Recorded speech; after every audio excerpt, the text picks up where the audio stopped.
This is a man whose work you may not see, but your business, your money, your transactions depend on it. Tosin Eniolorunda is the founder and CEO of Moniepoint, one of Africa's most powerful fintech platforms, providing banking, payments, credit, and business tools to millions of entrepreneurs. He began his career at InterSwitch, helping build the backbone of Nigeria's digital payment infrastructure before founding Team App in 2015, now known as Moniepoint. Under his leadership, the company has grown into a unicorn valued at over $1 billion, processing billions in transactions monthly. Today, Moniepoint powers commerce for hundreds of thousands of businesses across Nigeria. Tosin represents execution through infrastructure, building systems that don't just support ideas, but sustain entire economies. Ladies and gentlemen, this is execution at scale. Please put your hands together for Tosin Eniolorunda.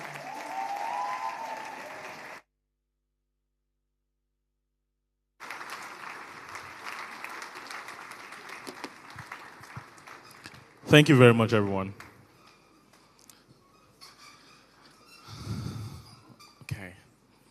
So while my slides are coming up, I should first of all thank Pastor Kwadwo. Where's Pastor Kwadwo, please? I want to thank Pastor Kwadwo for organizing this. Of course, I don't think he knows this, but I used to attend Covenant Christian Center. Yes. And in the early days when I was conceiving Moniepoint, I used to come to his service in Lagoon Restaurant. It's still in Lagoon Restaurant.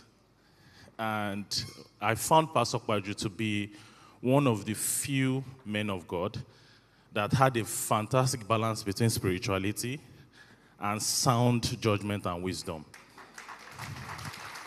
And just like many of you are sitting down here, I used to sit in the congregation, sneak in, sneak out, because I was in the depths of rumination of what I wanted to do in my life. I used to live in Lekki then, and I made a mental note that one day Pastor Kwadwo will call me to the platform.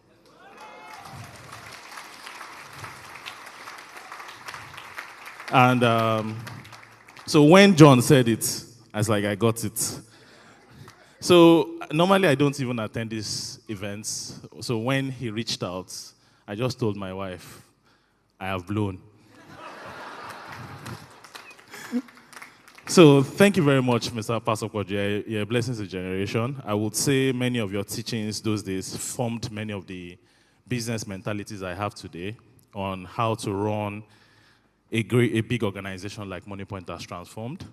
I am proud to say Moniepoint started from scratch when I and my co-founder Felix started in 2015, purely Nigerian. Everything we've done in Moniepoint today is purely Nigerian. I was born in Lagos, I grew up in Ibadan.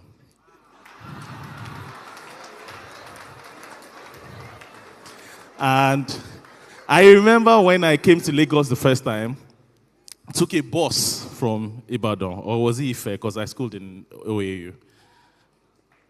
Great Ife. Great Ife.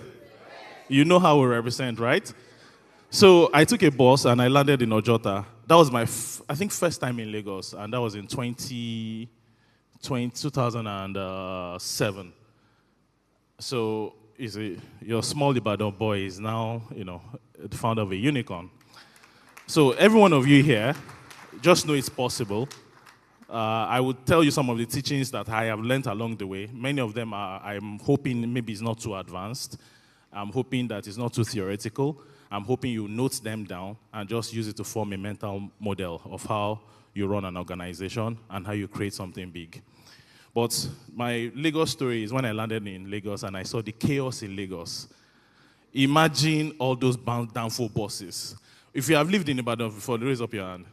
Now, coming from Ibadan to where everything is calm, cool, you take a bus, they wait for you, you slowly will go and meet them, to one in which if you don't get that now, they will just drive off and you fall.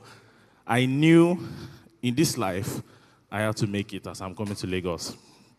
So when I landed in Lagos, I fortunately got a job with InterSwitch, and in InterSwitch, I met my co-founder, I met my wife. I was initially a software engineer, became a product manager. I think I just briefly said I met my wife, right? Okay, so I became a product manager, but I had always had it in my mind that I was going to create something big. And initially, I thought I was going to create like a hardware company. Along the way, I realized that there's this country in this side of the world called China that is going to beat the world in hardware. So I stopped my hardware dreams and focused on software. That's why I joined InterSwitch, fortunately. And the reason why I joined InterSwitch is because I felt like I needed to stand on the shoulder of a giant for you to be able to see the state of the art and then launch from there. Unfortunately, InterSwitch taught me and my co-founders many of the things that we needed to learn to be able to proceed and ride from where InterSwitch had taken the industry to. So, please, where are my slides? All right, beautiful. So today, that small company that we have done, next slide, now is Africa's leading payment infrastructure, where we process, next slide, 8 out of 10 transactions today offline today. Next slide. Today we have about 6 million businesses on our platform and roughly about 10 million personal customers on our platform. Next slide. Revenue-wise, we're top 6 in Nigerian banking industry. And we processed last year 14 billion transactions in count. And these transactions were worth 500 trillion in value. We also disbursed 1 trillion of loans last year to businesses. Next slide. And we are number 1, we're the largest merchant acquirer in Africa. Next slide. We've raised $200 million of equity from foreign investors, and most of it have been invested into Nigeria. Next slide. And today, according to Financial Times, we're the fastest growing fintech country 3 times in a row company. We employ 5,000 employees across 17 countries. And in all this, I want to tell you that ideas are free. If you have an idea in your mind right now, I think you've heard other people say it, scratch it. It's nothing. It's nothing, and it's not waiting for you. Execution is everything. As a matter of fact, if anybody comes to me and say, there's this idea that I have and I want to come and share it with you, I don't respond to the person. It means nothing. Because it's a dime, a dozen. You need to pick that idea and actually truly execute it. Now, I will go beyond ideas and how, execution. I'll actually tell you about the biggest challenge that you have is you. I'll focus on you, on how you need to think, generally. Because the biggest problem of an entrepreneur is yourself. When you conquer yourself, you conquer the world. The biggest battle are internal battles that you have. As an entrepreneur, one of the biggest challenges that you have is anxiety. Even as you are not yet an entrepreneur, that you're just starting, you realize that the biggest challenges that you generally have is being able to keep a calm mind all the time to be able to get to where you want to get to. So you figuring out yourself requires you to have a mental model that is shaped by reality, that is shaped by the Word of God, and that is also shaped by what works. So as an entrepreneur, one of the first things that you need to make sure that you have, next slide, are your goals. Next slide. You need to ensure that you get these 7 things I'm about to tell you right. If you get these 7 things right, you would have formed a mental model in your mind that can allow you to be able to take everything that comes your way. Next slide. The first thing is goals. A lot of you have things that you want to do, but if those things cannot become numbers that are written down, it's nothing, honestly. It's just vibes, and you forget about it. You've heard different testimonies people have had that they had something and they wrote it down somewhere, and they, wrote it somewhere and they put it there.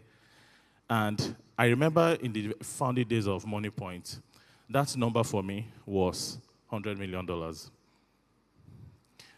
When I was recruiting many of my early founders, the pitch I was giving to all of them was, please come and work for Moniepoint.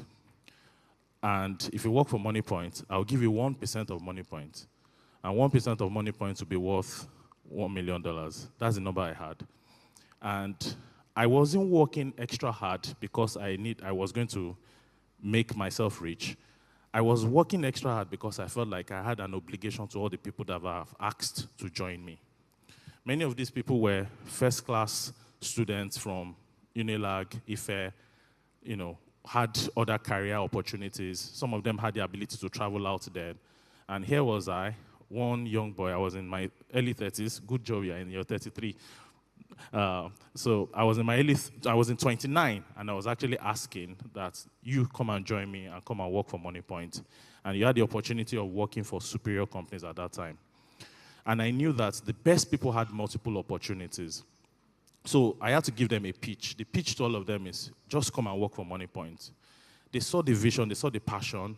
They felt like, okay, we're young, we can take a chance here. Even if it doesn't work out, we'll bail out and go and work somewhere else. So, but that number for me was just $100 million. And I want to encourage everybody that if you have something at the back of your mind, for you to be here, this interests you, you need to write that number down. What is it? If you don't set goals in a larger organization also, the organization begins to move in any direction that you want, that you don't want. People work with vibes. People work with no particular direction in mind. In an organization like Moniepoint with 5,000 employees, you can imagine how hard it is to be able to now set a direction for everybody to move. When you're even especially remote, even if you're not remote, how many people can you see one by one? So everybody, you need to set clear goals in your mind. And that's what Auntie Kemi said also, numbers. What are those numbers? Your revenue goal, your market share goal, number of customers, gross profit, contribution margin, cash flow, profit before tax, profit after tax. If you don't do these numbers, go and know it. It's not advanced anything. You cannot set a business that is for profit and not have clarity of where you want to get to. So that's the first thing you need to set. You need to know, what does winning look like? If you don't have, it's just a dream if you don't set those numbers. Now, when you set the numbers, next slide, you now need to set out a structure. You see, one of the reasons why Moniepoint blew when we blew, as we blew, is a structure that we created. In distributing our products. We created a structure in which, just the same way elections are won. Who knows how elections are won? Numbers, right? Elections are won on which level? What's the lowest level? Ward. Ward level. What happens? Ward aggregates out to what level?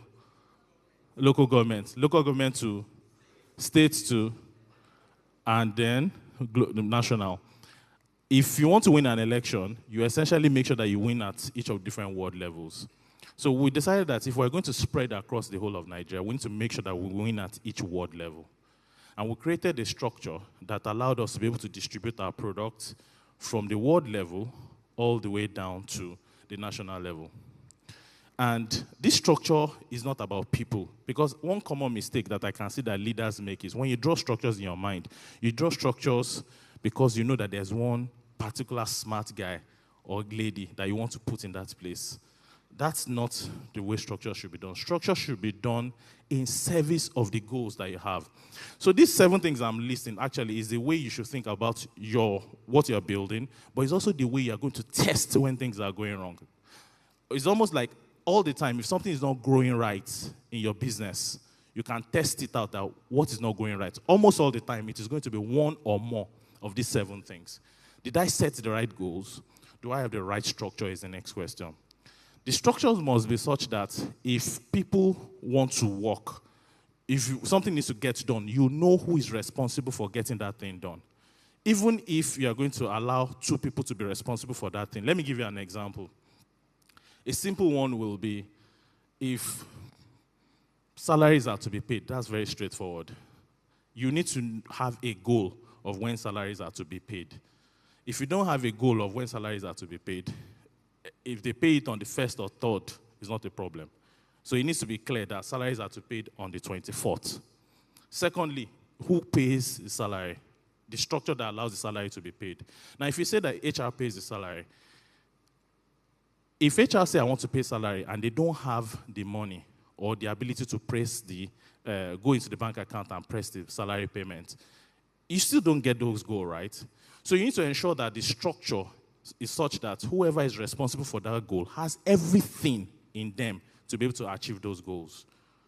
You create a structure that structure, whoever you have given that goal, they don't need to depend on too many people. You reduce the number of dependencies that they have to be able to get their things done. So that structure, it needs to be clear who owns what goals. The next one are people. You need to make sure that you have the right people in the right roles. Like I said, this mental model is a model that you can use to build, but also to diagnose. If anything is going wrong in your business, you can say, is it goals? Okay, I've set goals. They are clear. Everybody knows what they're supposed to do. We're supposed to make 10 sales this month, 20 sales this month. Is it structure? It is clear who is supposed to do the goal and make those sales, because I have 4 salespeople. Each of those people know their number. Those 4 salespeople work with an operational manager that's supposed to deliver it. The third one is, do I have the right people? You know, it hits me to the bone when Auntie Kemi also mentioned that even Alhaji Dangote was saying that Nigeria, we have, if you go to Moniepoint career websites, which you can go and apply if you want to, we have probably maybe 500 vacancies or so. And we are struggling to find people to fill those roles. We did not make an attempt to start hiring from Nigeria. As a matter of fact, in 2024, we made a decision that we will no longer hire from any other place than Nigeria. And we chopped the cane in 2025. We chopped the cane in 2025. Not only could we not find people at the quality and the quantity we needed them, the few people that we found were not up to the global standards of quality that we needed. And we're competing globally. You're not competing with just local players. You people know my biggest competition. You know where they are from. They are from China. I'm competing globally.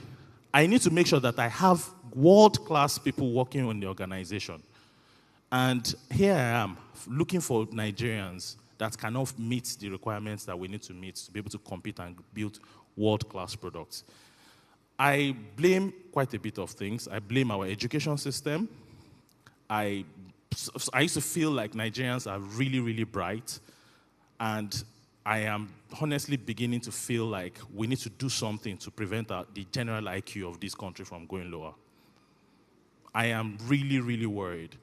I used to feel like intelligence is equally distributed around the world. But I am realizing now that environment shapes a lot of things. I am realizing that the social media that we are consuming all the time, I am realizing now that the values that are shaping our systems now, the hookup culture, the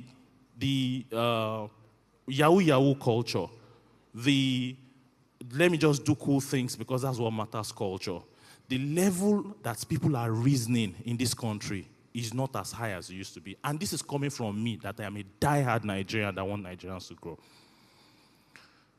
We need to do something about it. And my suggestion is we need to create people like John, Auntie Kemi, what Pastor Poju is doing. Because I feel like this is a role model problem. This is the problem that the person that they see around them is that local boy that has collected $30,000. And they want to be like him. In the grand scheme of what you can create in a 200 million population, there are many other alternatives to becoming a big boy Yahoo boy. There are many alternatives to becoming a hookup babe that is showing how she is traveling to Dubai. and everybody wants to be like her. And that's why I'm hoping that you all subscribe to Anti-Chemist in Dani City and see stories of entrepreneurs and actually be motivated. And every one of you here should also create great things. We create an environment. Nigeria has what it takes. We are driven people. We are motivated people. We are hardworking people. I was in the airport last week. I was in Nigeria last week. And British Airways delayed their flight. So we're supposed to take off around 10:30, and I was still in the airport around, I think, 1 a.m. or 2 a.m. And I picked the phone, and I texted my main driver. He didn't respond because he was asleep. I called our second driver, and the driver said, I am coming, sir, now, 2 a.m. If you guys do, this is not normal behavior in the rest of the world, just so you know, because I live in the UK.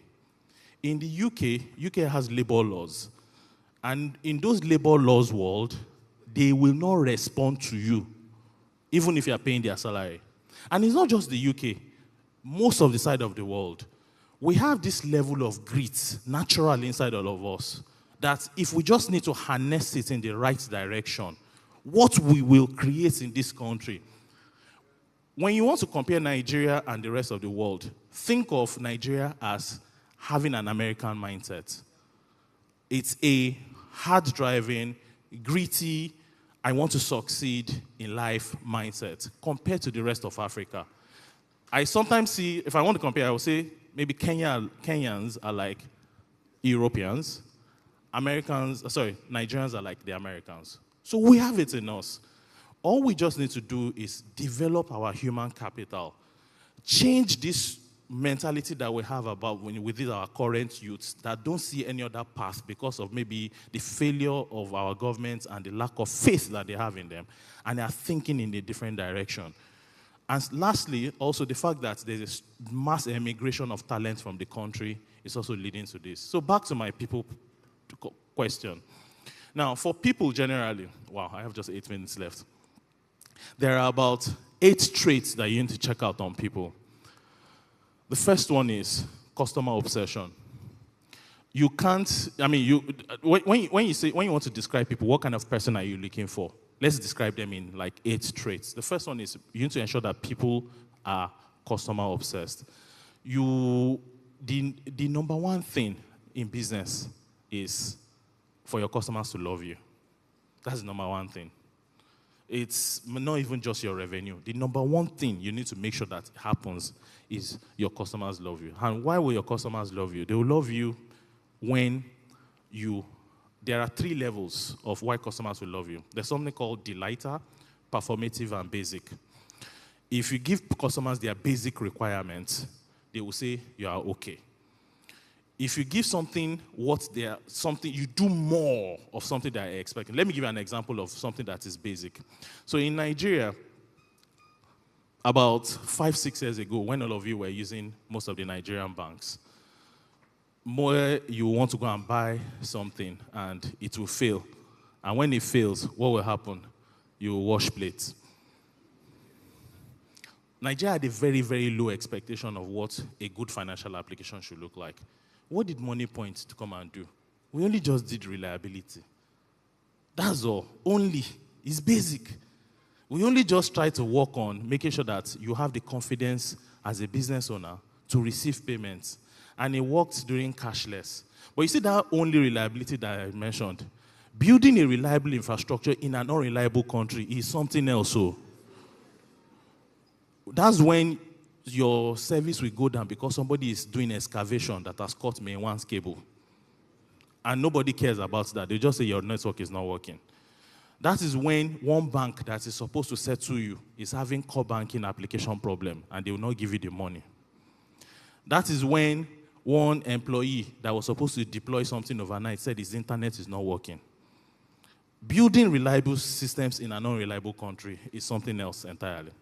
But what's the main point? It's basic. It's basic that what we are having an expectation of is that payments should just be reliable. The next thing is performance. It means that customers expect their money to come in quickly. The faster I settle you, the better it is. If somebody will give you their money after, normally banks will typically give money back to their merchants. Who is a merchant here? Who uses POS? Okay. Normally banks will give merchants their money back after the next day, many years back. What we did is, some people were doing every hour. What we just did is instant. The faster you give money to the customers, the happier they are. And the last one are delighters. Delighters are things that customers are not expecting. You just do it. They were not expecting it. I don't want to use the word promo because promo is not good for business. But an example is you're about to do transaction to a bank and we warn you that this bank is down. Don't send that money now because if you send the money now, the money might hang. People will enjoy like that, wow, this is good. I wasn't expecting it. Now, the thing about customers is that customers are never satisfied. You see that delighter will now become basic in the next couple of months. It's now the expectation of everybody. And that is why service providers or businesses, you cannot stop. You will continually be improving it and improving it and improving it such that your customers will consistently be seeing you as somebody that is delighting them. So you need to make sure that you have people that are customer obsessed because that's the number one thing. When customers love you, the money will follow. If customers cannot differentiate you in the midst of everybody, you are doing a business that is undifferentiated, you have another challenge there also. Because there's no way customers will love you when all of you are the same. So that's the first trait. The second trait, I will need to rush. Wow, okay. The second trait is craft. You hired somebody to do something, they must be good at it. They must be good at it.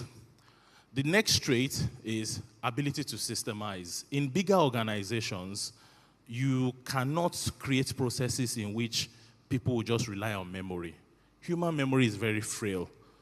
Who agrees with me here that if you create a process and you say that people, this is how we do things, if you come back in 2 weeks' time, they don't follow it again? Systems need to be created. Those systems in the day of IT are automated systems. The next one is ownership. You need to ensure that you have people that have ownership. They are not people that are just coming to come and collect salary for nothing. Next one is you need to make sure that people move urgently. There are people that are urgent. These are traits that you need to expect of people. Next slide. The next one are no ego, candor, and integrity. You want to ensure that people are, Nigeria is a very bossy culture, and I think this is also another one of our biggest problems. Nigeria has a culture where we are very hierarchical, and in the hierarchical, we have an expectation that people should be self-servient to their bosses.